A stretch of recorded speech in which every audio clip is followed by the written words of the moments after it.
Alright guys, so we've completed the majority of our business plan. Um, we've got ourselves to a great position where we know the exact institution that we want to follow, the exact strategy in terms of replicating what they're doing. We know what we're doing. We just got left with actually a hugely important part of the process. We want to make sure we've got the right tools, right? If we've got the wrong tools, basically we've failed before we've even started. So let's just quickly go through part B, which you saw on the first slide in terms of our business plan, which is essentially the final part now. So what I want to show you guys is non-professionals are using MetaTrader 4 and similar retail platforms. The professionals are using institutional platforms. Now, you need to be careful here, because what I am not saying is that it's a platform problem. I'm not saying that. In fact, there's nothing wrong with using MetaTrader 4. It's a good platform and you can continue to use it. It's just there's a big part you're missing. Now, that's best illustrated if I actually get straight into the pieces of information that are available to institutions. So there's actually 6 pieces. So here you've got the bid, you've got the ask. So that's simply giving you the price that you can purchase and the price you can sell, for example, euro dollar. And then you've got pound dollar here. So what I've done is I've actually showed you what the professionals, the institutions have access to. So they'll be seeing the same things, the bid and the ask, which we actually call it the offer. But don't worry about that. Let's just call it the ask for now, because it is the same thing anyway. So there you can see the price is very similar to what you see here on cable, 129.72, 129.74, 129.76, 77. So it's virtually the same, and I'll go over that in a second because this is actually the futures market, and what you're seeing here is the spot market. But ultimately, would you agree that's one piece of information, 2 pieces of information, bid and ask? Here you've got 1 piece of information, the same. So there and there, we're losing out nothing. We've got the same pieces of information as the institutions. Great start. But hang on, what's all this stuff? Well, you've got the bid and you've got offers. Now I'm going to go through this really quickly because we're going to cover this in depth in the next modules, and it'd just be a waste of time to cover this like twice. So just for the purpose of an example, I'm just going to quickly give you a brief description of what this is. This is simply the depth. So it's just telling you it's actually contracts. It's not, it could be one person willing to buy 27 contracts at 129.76, but let's just assume for the ease of practice or practical example that it's 27 people. So what that means is 27 people are sitting on the bid and 7 people are sitting on the offer. What that means is if you want to go and buy the market, you can only buy from 7 people. Once you've bought, say, 7 items or 7 units, you can no longer buy at that price. Do you see here, guys? You don't see that information. That's incredibly useful information, which you're not seeing here. So that's already 2 pieces of information you're missing out on, the depth. So we've got here 1, 2, 3, and 4. And then what you're also not seeing, guys, is what's actually transacted in the market. Do you know what just transacted in pound dollar or euro dollar the moment you opened your platform? No, you don't. Here I can tell you straight away 2 units were just bought a moment before. This is what was sold, so 8 units were sold at this price. So what that means is it's telling me exactly the demand and supply in any given moment, not only in terms of intention, but also in terms of actual action. So you're missing out on 5 and 6. So can you see here, guys, that's 4 huge pieces of information. Out of 6, institutions have got 6. All information necessary. Now this is the raw data that I talked about, that all professional traders will be taught about from day one. Guys, where's all this data here on your retail platform? It's not there. Now I'm sorry to say it, but you can see why. If you're gonna keep pursuing, use MT4 by all means, but look, supplement it. So what I've been doing recently since I've come into the retail space is I've been using my exchange traded information, so the demand and supply information, but I've been executing on MT4. So by all means use this, because you still got two great pieces of information. But guys, get 3, 4, 5, 6. Get the other 4 pieces of information, because you see here, you've only got 2 out of 6. Guys, you're only getting 33% of the information. You see, you're doomed to fail straight away if you're going to continue sticking to this path. And as I said on the last slide, that's why we're moving away from retail education into institutional education. Because do you want to be going into a job with only 33% of information, guys? It's literally like going into a new field but with no tools.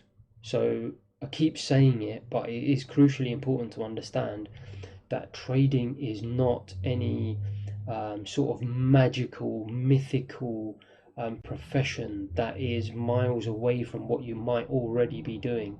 You know, if you're already in a vocation, any vocation, like I said, personal training, um, it could even be you work in a cafe. It's exactly the same. How are you going to, let's say someone comes and orders 10 coffees from you, you work in Starbucks, but you don't have a trade to deliver it. Guys, are you going to be able to hold 10 coffees in your hand without the tools? You're doomed to fail from day one. Having this is like having the big tray, the tools, everything you need to do your job properly. And there's so many examples we can use like that. So you can see why it's absolutely crucial why we do this part of our business plan, because before we start a business, of course, we want to make sure we've got the right tools. Common sense so far, right? So what I just want to do before I end this chapter, now that we know that there's a huge part we're missing and we need to obviously familiarize ourselves with this, is why is that the case? What exactly is it we're looking at here, and what exactly is it we're looking at here? And guys, bear with me, because this is probably one of the most important parts of the entire course, that you understand the differences between what you as a retailer are traditionally used to looking at and what institutions are looking at. Institutions and the professionals. Now, just very briefly, the differences between futures market and the spot market is essentially that the futures market is a derivative, a leveraged derivative market, but that's not really that important to us. The spot market is, the only difference is, and you can Google this, guys, because all of this is available in Google. I want to kind of tell you a lot of stuff that you're not going to find in a book, or it's going to be very difficult for you to find it on Google. The bits you will find on Google is the differences between the spot market and the futures market. And essentially all it is that the spot market is deliverable now. This will be delivered at expiry, so that can be in 3 months' time. You don't actually deliver the asset, the underlying asset in the futures market, be that foreign exchange, oil, stocks, etc. But it doesn't matter, because we're never going to deliver this market. We're going to buy it and we're going to close the contract out before expiry, and if we don't, we'll just roll it over to the next contract anyway. You're never going to deliver it. So really it doesn't matter what the differences are in terms of the specific minutiae.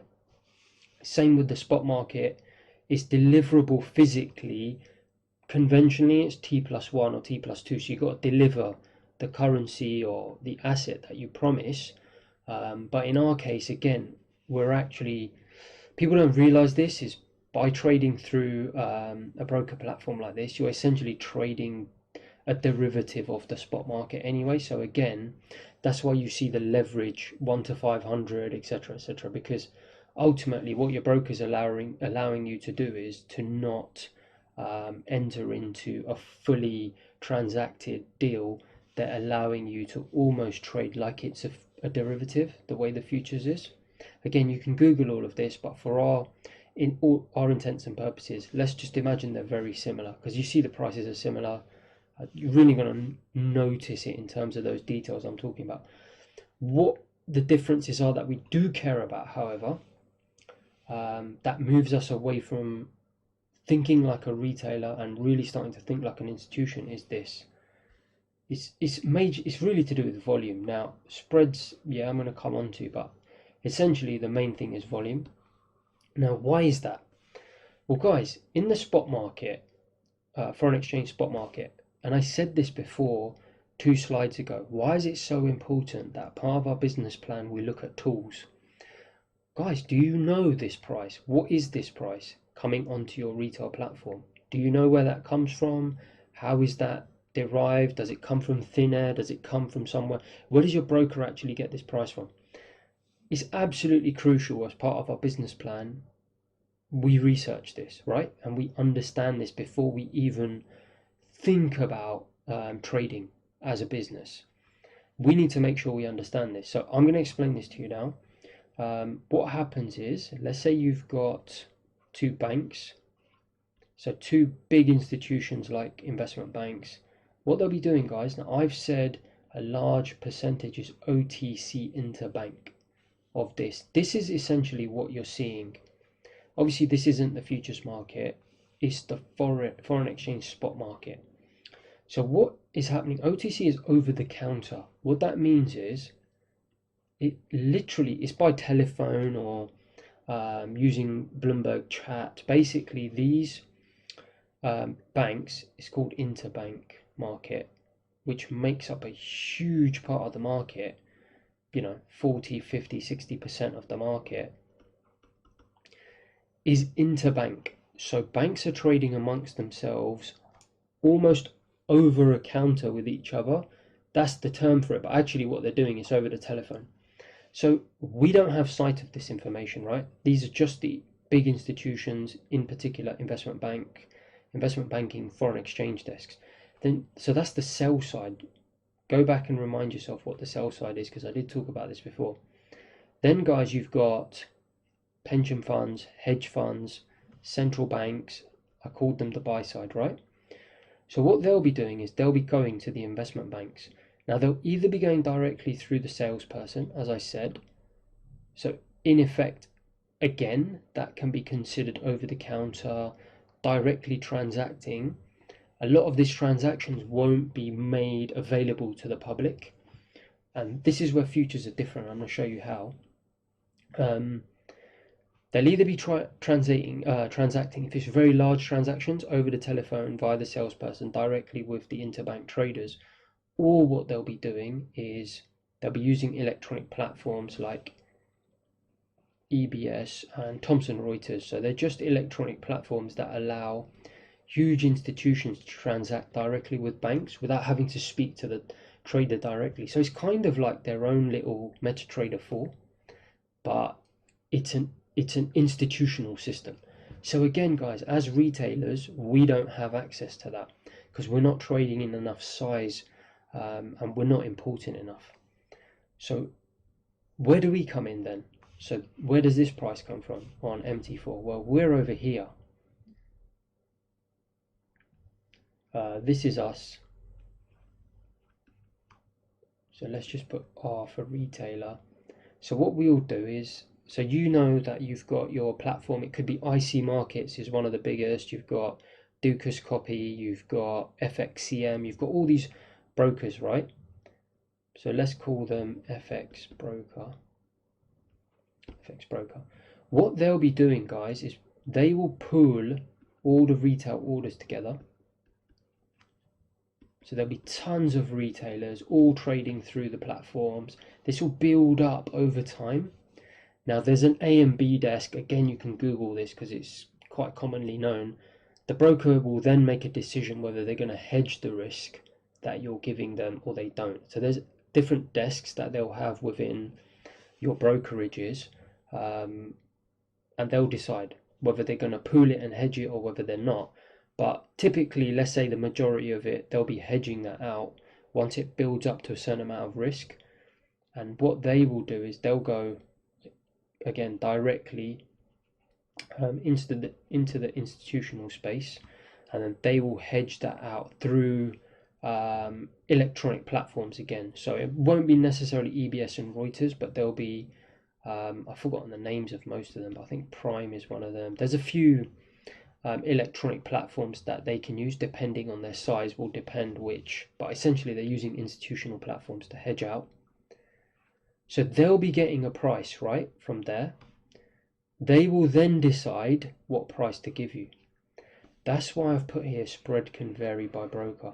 And what you'll notice is in The futures market, that doesn't happen. And even in the institutional market here, can you see how we're almost cut off from the institutional market when it comes to foreign exchange spot market? 40 to 50% is done there. Say 20 to 40% is done here through the buy side. Obviously central banks, pension funds, etc., etc.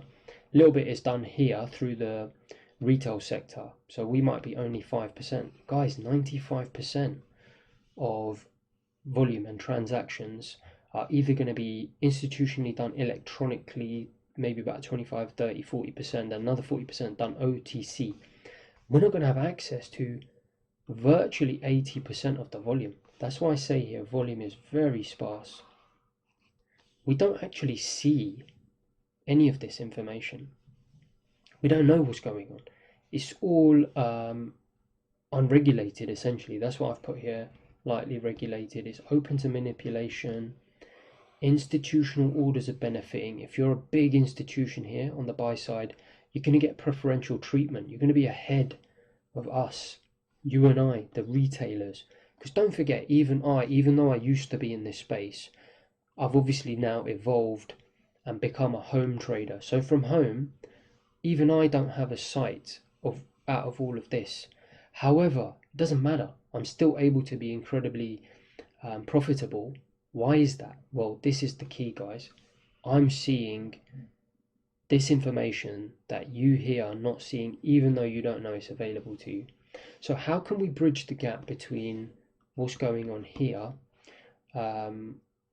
and how can we get closer to that? So this is where the futures market comes in, because a lot of these guys will also be using, even though the futures market is a much smaller market, just a few billions, we're talking billions here we're obviously talking trillions in the spot market.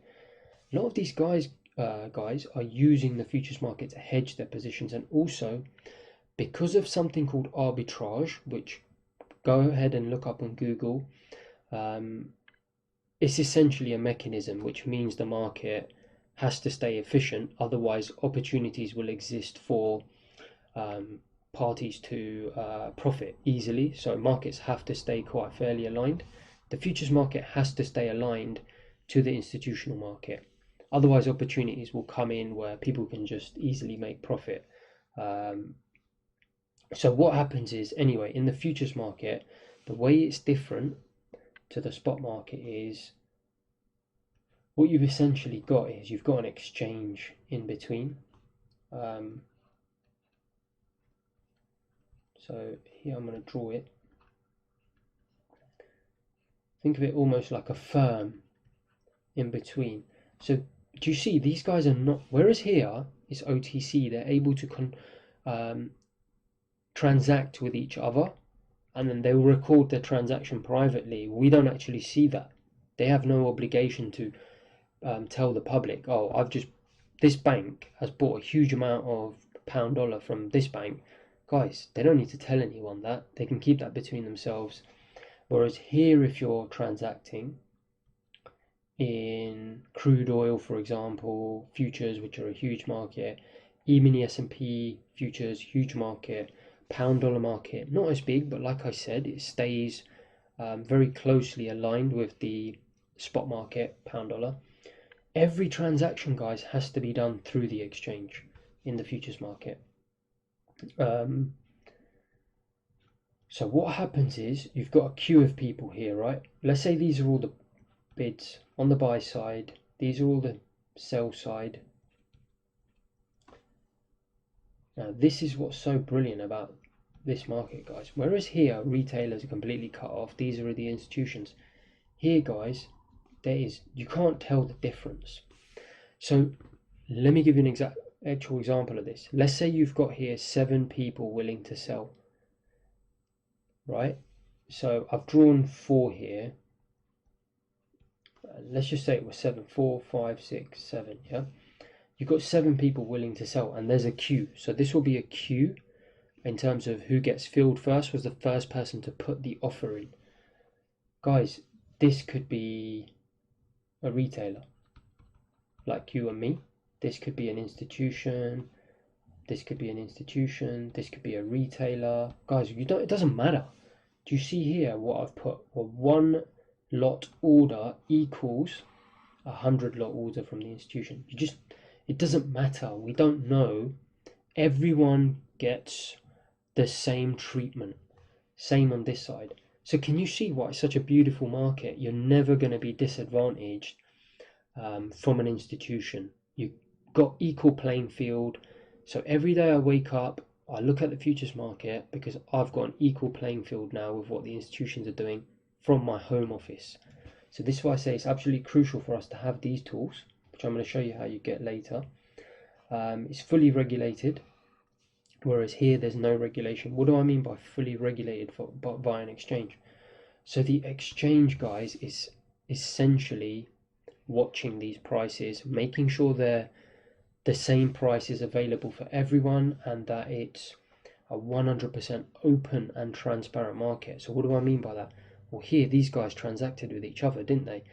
As I said, two banks transacted with each other. They didn't have to publicize that information. Let's say this was two banks transacting with each other. Guys, the entire world has access to that information, because this exchange, their role is full transparency over information, so you can see everything. There's no middleman. Like I just said, there's an exchange. It's 100% price discovery. So in essence, it's 100% exchange traded. It's electronic. Used to be people shouting previously, and it's just full transparency. So 100% volume visibility for all. So I think that's pretty much everything. Just to conclude, I've said spreads here. So in the futures market, the thing is, I'm a bit hesitant to get you guys trading on the futures market, just because there is a trade-off. That is that the minimum contract sizes can be slightly large, and that's why I still favor, especially if you're just starting out, especially initially, until your account size grows, is best to stick to something like MetaTrader 4. Okay guys, so as I said, I've got nothing against MetaTrader 4. I think it's actually quite good. The only downside is that your spreads may be slightly wider in MetaTrader 4, and I've put spreads here because there is an advantage in the futures market. It's very tight spreads, and everyone gets the same spread. A broker has a different function to what the broker here does. The broker here in the spot market can set the spread as they wish, within reason, otherwise they themselves are going to get arbitraged. Whereas the broker in the futures market is literally there to provide you execution. That's all. They're not allowed to actually change the spread, so the spread will be the same for both people. So let's just conclude anyway, so we can move on. Our tools section. So as part of our business plan, would you agree, guys, we need access to volume information? Absolutely crucial, because we want all 6 pieces of information. We don't want to start our business handicapped. You know, it's literally like going into a personal training job, walking into that gym, and there's absolutely no dumbbells, no machines, nothing, just an empty floor. How do you expect to succeed? You're not going to. So I hope you agree with me. That's absolutely crucial, and you've also included it as part of your business plan. So we'll move on now, and then we'll just conclude very quickly and move on to the next module and get some exciting stuff going with the timing sales and really get you guys into the raw data. Cheers guys, see you in the next slide.